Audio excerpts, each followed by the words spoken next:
What is going on, Ive Warriors? So today we're going to look at this video. This is how intermittent fasting works. It got a lot of views, so I'm guessing a lot of people are interested in this. And I think maybe this gentleman breaks it down very simply. This is the vibe I'm getting from this. So let's go ahead and take a look at it.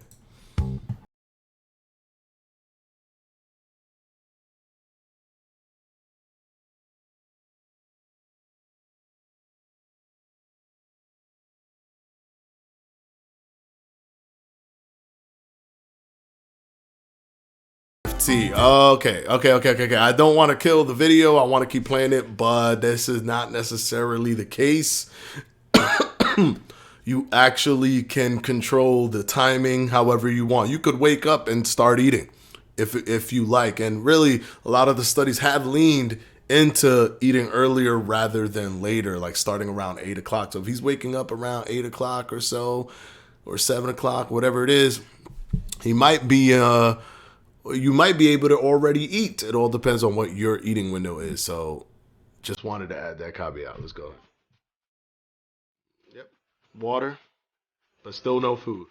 You continue with your day. How late is this guy gonna eat? Until lunchtime. Oh, so his eating window is around 12 o'clock, I guess. He has a 12 o'clock eating window. But you can have an 8 o'clock eating window. You can have a 9 o'clock eating window or even a 7 o'clock eating window. But it looks like he has a 12 o'clock eating window. Let's continue. Where you eat your first meal of the day, and then you continue on, eat some more food, and more,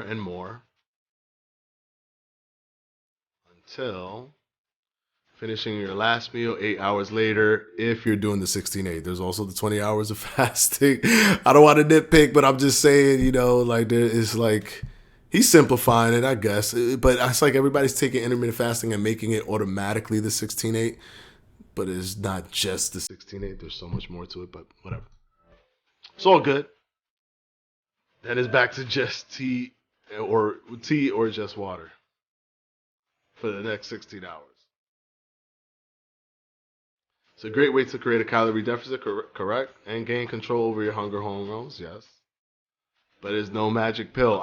The magic pill argument always got to pop up, man. Nobody's saying that intermittent fast. Well, I guess people are saying that intermittent fasting is a magic pill, but nobody's saying that intermittent fasting in its mechanistic properties is a magic pill.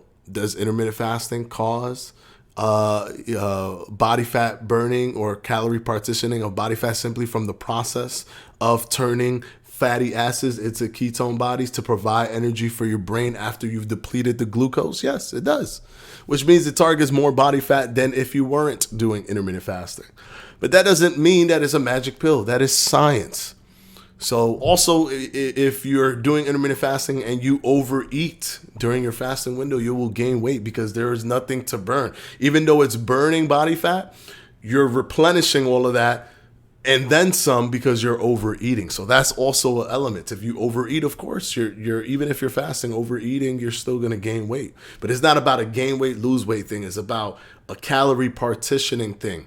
You got to be at a caloric deficit, like he mentioned, but also you have a stronger, more potent target on body fat simply from the process of ketones, right? From the process of glucose depletion and your body substituting glucose with fatty acids, turning them into ketones.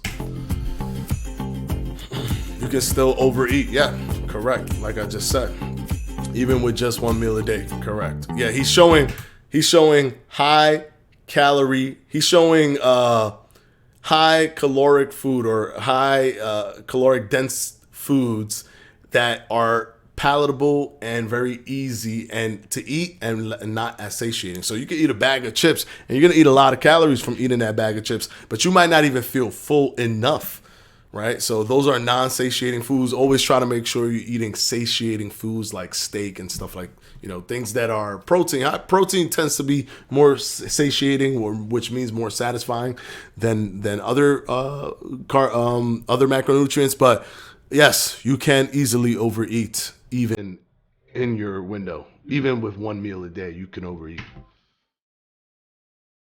and gain weight. But don't blame the diet. True. Instead, take responsibility of your caloric intake. Yep. And find what approach works best for your lifestyle. Okay, so for the most part, I agree with this video. I think it's incredibly simplified, but I think it works for the concept of what he's doing. But yeah, basically, you don't eat, then you eat. The things that are deeper is the biological processes that go on, the hormonal changes, the ghrelin decrease, which is, he talked about the hunger hormones.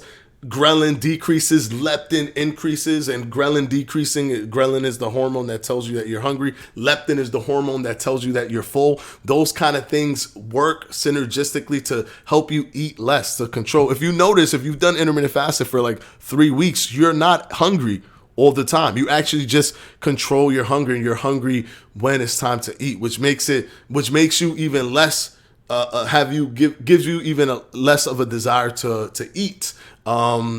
Because you're not as hungry, right?